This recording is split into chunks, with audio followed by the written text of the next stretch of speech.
என்ன பிரச்சனை சொல்லுங்க. மேடம், என் ஃப்ரெண்டு செல்வன் ஒருத்தர் இருக்கான் மேடம். அவனும் கார் தான் ஓட்டுறான் மேடம். நினச்சி பார்க்க முடியாம ஒரு ஆக்சிடென்ட் நடந்துச்சு மேடம். அது இறந்தவங்க என் ஒய்ஃபோட தங்கச்சி மாமியார் தான் மேடம். ஓ அப்படியா? கோயின்சிடென்ட்டா நடந்திருக்கு இல்லையா? ஆமாம் மேடம். இதில் இருக்கிற பிரச்சனை என்னன்னா, எனக்கும் இவன் தங்கச்சி புருஷனுக்கும் ஆரம்பத்துலேருந்தே ஒத்து வரல மேடம். அவர் டிராஃபிக் போலீஸ் நான் டிரைவர். இடத்துல முட்டிக்கிச்சு. என் ஃப்ரெண்டுனால அவங்க அம்மாவுக்கு இப்படி ஆனதால அவர் இது எல்லாத்துக்கும் காரணம் நான் தான் சொல்லிட்டு இருக்காரு மேடம். என் ஃப்ரெண்டை அரெஸ்ட் பண்ணி உள்ள வச்சிருக்காங்க. ஜாமீன் கூட கொடுக்க மாட்டாங்க. இது ஒன்றும் பிரச்சனை இல்லை.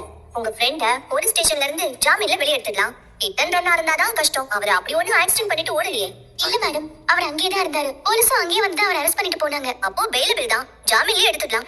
கோர்ட் வரைக்கும்லாம் போக வேண்டாம். நான் இன்னைக்கு என் ஜூனியர் அனுப்பி என்னன்னு பார்க்க சொல்றேன். ஸ்டேஷன் இன்ஸ்பெக்டர் கிட்டையும் நான் பேசிடுறேன். உங்க ஃப்ரெண்ட ஜாமீன்ல எடுத்துடலாம்.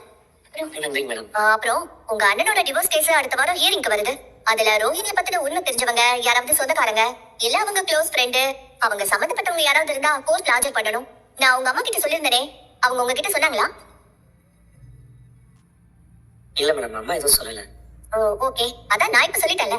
யாராவது ரோஹிணியை பத்தின உண்மை தெரிஞ்சவங்க இருந்தா கூட்டிட்டு வாங்க. அவங்கள சாட்சியா வச்சு விசாரிச்சா நம்ம கேஸ்க்கு யூஸ்ஃபுல்லா இருக்கும். இருக்கா மேடம், நாங்க அவங்க பேசி கூட்டு வரோம். ஹியரிங்க்கு முந்தின நாளே யார் யாரை கூட்டிட்டு வரீங்க, அவங்க டீடைல்ஸ் என்னன்னு என் ஜூனியர் கிட்ட இன்ஃபார்ம் பண்ணிடுங்க. சரிங்க மேடம். மேடம், என் ஃப்ரெண்டோட ஜாமீன் கேஸ். அதெல்லாம் கவலைப்படாதீங்க, கண்டிப்பா ஜாமீன்ல எடுத்துடலாம். இப்போ எந்த ஸ்டேஷன்ல இருக்காங்க, என்ன டீடைல்ஸ் அப்படின்றதையும் என் ஜூனியர் கிட்ட சொல்லிட்டு போங்க. சரிங்க மேடம். ஓகே மேடம், நான் வரேன் சார். இவங்க செல்லத்தோட வைஃப்.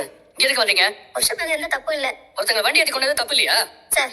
அவர் தெரிஞ்ச உங்க அம்மா மேல வண்டி ஏத்தல சார். அவர் 15 வருஷமா வண்டி ஓட்டிட்டு இருக்காரு. இது வரைக்கும் சின்ன ஆக்சிடென்ட் கூட பண்ணதில்ல சார். அவர் எப்படி சார் உங்க அம்மா மேல தெரியாம நடந்துச்சு சார். உங்களுக்கு என்ன வேணும்? அவரை ஜாமீன்ல எடுக்கலாம்னு போனா நீங்க போலீஸ்காரங்கிறதுனால அவரை ஜாமீன்ல கூட விட மாட்டேங்கிறாங்க சார். நான் என் வேலையை ரிசைன் பண்ணிட்டுமா?